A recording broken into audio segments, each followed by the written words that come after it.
Champagnac, chronique du crime et de l'innocence, Roch, voleur assassin. Raget, ancien militaire, était établi depuis plusieurs années marchand de vin à Saint-Ouen, à l'enseigne du canonnier français. Il était lié d'amitié avec le nommé Thibault, cuisinier de M. Ternaux, qui lui avait en maintes occasions prêté de l'argent et rendu d'autres services. Le 21 janvier 1828, Raget vint à Paris pour emprunter 500 francs à son ami Thibault et acheter en même temps une dinde qui devait être mangée le lendemain dans une fête à Saint-Ouen. Thibault, n'ayant pas sous la main la somme demandée, donna rendez-vous à Raget chez un marchand de vin où il la lui compta. Ils burent ensemble, sortirent bientôt, et après une nouvelle séance dans un café, ils se séparèrent à 2h30 environ. À 8h, Raget arriva à Clignancourt, chez un sieur Osmond, logeur et marchand de vin.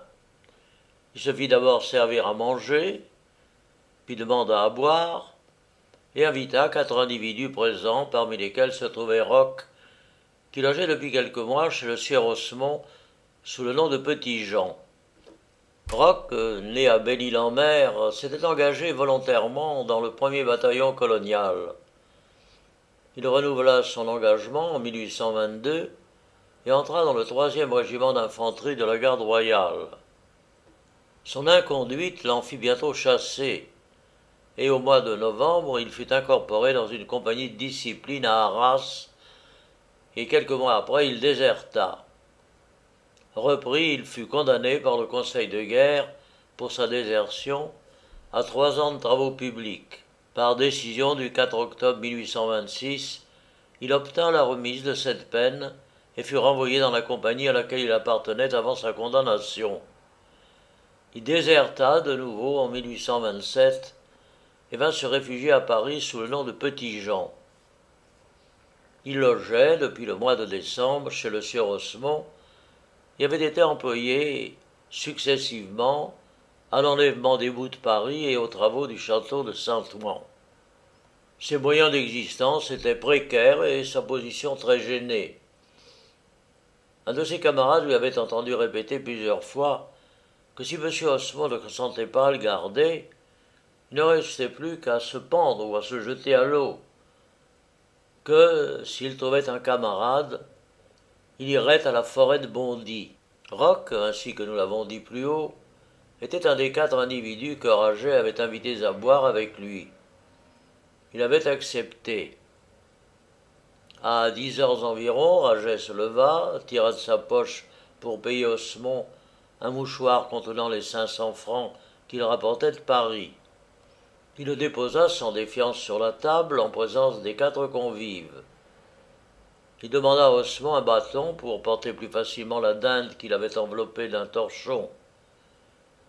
Ce fut Roch qui, sans en avoir été prié, alla prendre dans un tas de fagots un fort bâton dont il enleva l'écorce pour qu'il ne blessât pas la main par ses aspérités. Raget, s'adressant alors aux personnes qui l'entouraient, « Qui de vous, dit-il, veut m'accompagner à Saint-Ouen » Et sans attendre de réponse, il se tourna vers Roch et lui dit « Oh, tu as une bonne figure, t'as qu'à venir avec moi. » Roch accepta sur le temps la proposition, mais à condition qu'il coucherait chez Raget à Saint-Ouen. Celui-ci le lui promit, et ils partirent. Quelques minutes s'étaient à peine écoulées lorsqu'Osmond fut étonné de les voir revenir. Raget paraissait en colère et disait à Roch « Tu veux me faire des couleurs ou me voler? T'as voulu me jeter dans la boue. Mais j'y vois clair, je ne veux plus que tu viennes avec moi. » Roch ne chercha pas à repousser cette imputation. Il se contenta de répondre « Oh, si je vous accompagne, c'est pour vous. Je ne demande pas mieux que de rester. » Raget demanda à boire. Comme il avait déjà trop bu, Osmond et sa femme refusèrent de le servir. Il insista et se borna à demander une tournée, c'est-à-dire un petit verre de liqueur pour chacun des personnes qui se trouvaient présentes. Osmond y consentit, sous la promesse qu'il s'en irait immédiatement après. Roger le promit. Il demanda une lanterne et, s'approchant de Roch pour la seconde fois, il lui frappa sur l'épaule en lui disant « Hey, tu es un bon garçon, tu m'as l'air d'une bonne personne. Viens avec moi. » Il était 11h30 environ lorsqu'ils sortirent.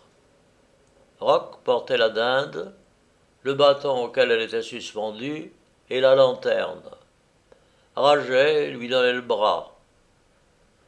Ce fut ainsi qu'ils traversèrent Clignancourt.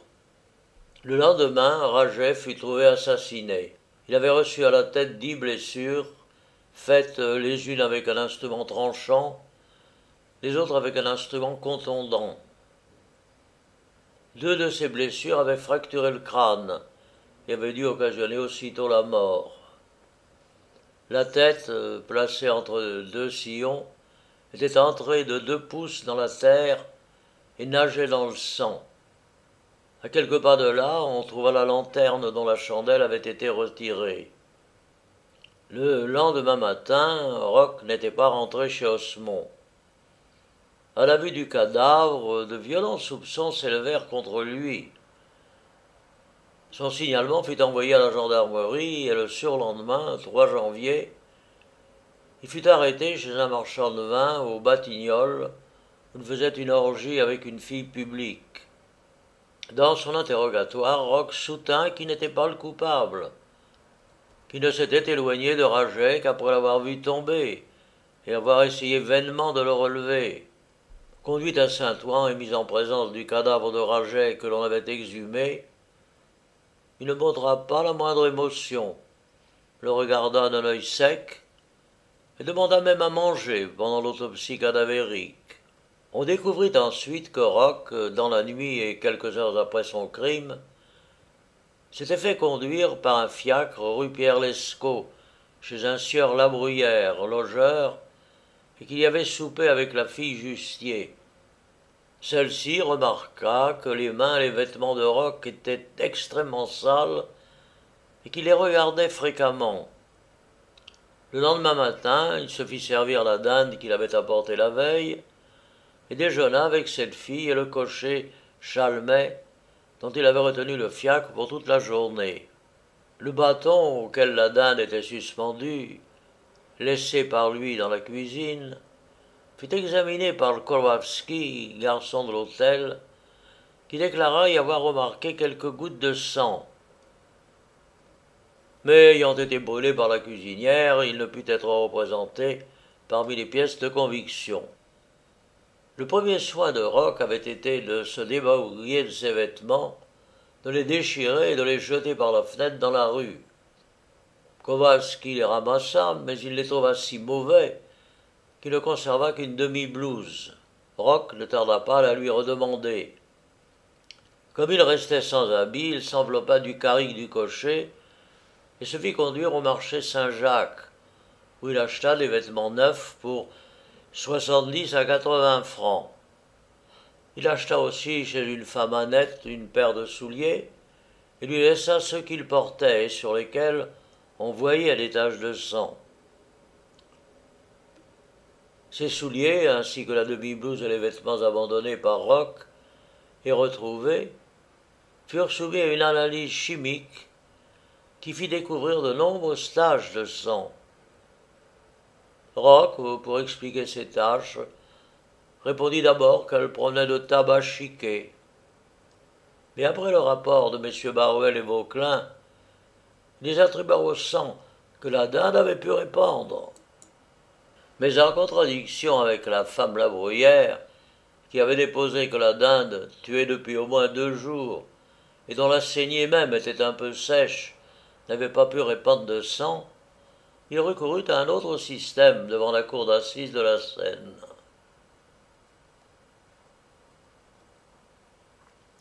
Il prétendit que, dans ses nombreuses chutes et dans ses efforts pour relever Raget, il avait pu se faire quelques contusions ou saigner du nez. L'interrogatoire de Roch devant le jury, dans l'audience du 30 avril 1828, n'offrit aucun détail intéressant. Il nia opiniâtrement qu'il fut l'auteur de l'assassinat, mais il ne put expliquer plusieurs des circonstances dont il a été rendu compte un peu plus haut. Après les plaidoiries, le jury entra en délibération, et au bout d'une heure et demie, il rendit une réponse affirmative sur chacune des questions de meurtre et de vol. Et en conséquence, la Cour condamna Roch à la peine de mort. Cet arrêt ne produisit aucune impression sensible sur le condamné. Il se retourna vers l'un des gendarmes en lui disant « Bon, j'ai encore 41 jours à vivre. » Roch se pourvut en cassation, mais son pourvoi fut rejeté. Et le 27 juin fut le jour fixé pour son exécution. Il reçut cette nouvelle avec une froide indifférence et monta tranquillement dans la carriole qui devait le transporter de Bicêtre à Paris, en disant « Ah, c'est donc enfin mon dernier jour !» Arrivé à la conciergerie, il manifesta le désir d'avoir un entretien avec M. Appert. Roch avait connu ce généreux et zélé philanthrope dans le temps qu'il était militaire. M. Appert se rendit sur-le-champ auprès du condamné dans le double but d'adoucir ses derniers instants et de tâcher d'en obtenir des aveux. Quand Roch l'aperçut, « Ah, vous voilà donc enfin !» s'écria-t-il. « Vous êtes un homme de parole. J'aurais été désolé de mourir sans vous avoir vu. Nous sommes, vous le savez, de vieilles connaissances. Je me rappelle toujours vos conseils d'Arras en 1821. Si je les avais suivis, vous ne me trouveriez pas là. » Toutefois, il fut impossible à M. Appert d'en arracher le moindre aveu. « Je suis innocent du crime d'assassinat, » répéta-t-il plusieurs fois. « J'ai volé, oui, il est vrai, mais je ne l'ai pas tué. Je n'en veux pas toutefois à mes juges. Alors plate j'aurais condamné. Toutes les chances étaient contre moi. » Cependant, au milieu des dénégations de Roch, on remarquait qu'il éludait toutes les questions qui se rapportaient à sa victime. Il répondait à tout avec précision, avec complaisance, mais à l'égard de son crime, il ne donnait que des réponses évasives. Roch entra surtout dans les grands détails sur les causes de son malheur, et nous en rapporterons quelques-uns parce que c'est là surtout que gît la moralité de nos tristes récits. « Ce qui m'a perdu, disait-il, c'est d'avoir aimé la boisson et les filles publiques. C'est aussi le jeu, car je perdais beaucoup d'argent aux jeux de hasard sur les boulevards, mais surtout j'étais entraîné par de mauvaises connaissances, et plusieurs étaient de la police, car on ne les arrêtait jamais, tandis qu'on arrêtait les autres. Mes patrons, mes parents, sont bien coupables de ne m'avoir pas mieux surveillé dans ma jeunesse. Ma tante m'avait prédit que je mourrais sur l'échafaud. M'en suis toujours souvenu, chaque fois que j'ai fait une mauvaise action. Mais il me semblait que je ne pouvais pas l'éviter. Je ne sais ce que j'ai dans la tête. Souvent, il m'est arrivé, en me réveillant après avoir bu, de croire que j'étais fou. J'allais où je ne voulais pas aller. Je ne sais quoi m'entraînait à la débauche. » Nous passons sur d'autres détails et qui n'ont rien de particulier à Roch. M. Appert resta avec ce malheureux jusqu'au moment où l'arrivée de la fatale charrette lui imposa l'obligation de se retirer.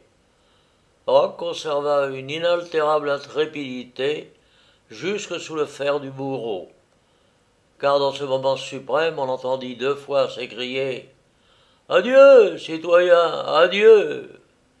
Jamais condamné ne montra une résolution plus réelle, plus inébranlable. Sa présence d'esprit ne l'avait pas abandonné un seul instant.